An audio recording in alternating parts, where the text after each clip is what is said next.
பிறப்பு நாம் அனைவருக்கும் ஒரு வாய்ப்பு. கேஸ்டிக் சோடா நம்ம வீட்டில் தயார் பண்ணுறதுக்கு முன்னாடி தேவையான உபகரணங்கள் இங்கே பாருங்க. Cap, glass, mask, gloves. Lye தயார் பண்ணுறதுக்குங்க கேஸ்டிக் சோடாவை தான் வாட்டரில் நம்ம போடணும். அது எப்படி போடுறதுங்கிறத பார்க்கலாங்க.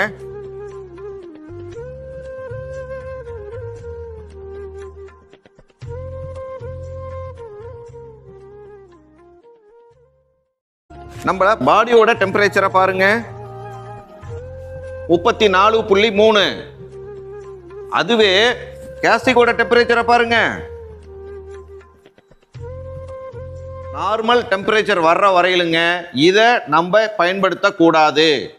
குறைஞ்சபட்சம் 3 மணி நேரத்திலிருந்து 6 மணி நேரம் வரை நம்ம கேஸ்டிக் சோடாவை ரூம் டெம்பரேச்சரில் வச்சு நம்ம பயன்படுத்தலாம். எவ்வளோ நேரம் பயன்படுத்தலாம்? அதிகபட்சம் 18 மணி நேரம் வரையிலும் பயன்படுத்தலாம். தரமான லை இப்படி தாங்க ப்ரிப்பேர் பண்ணணும்.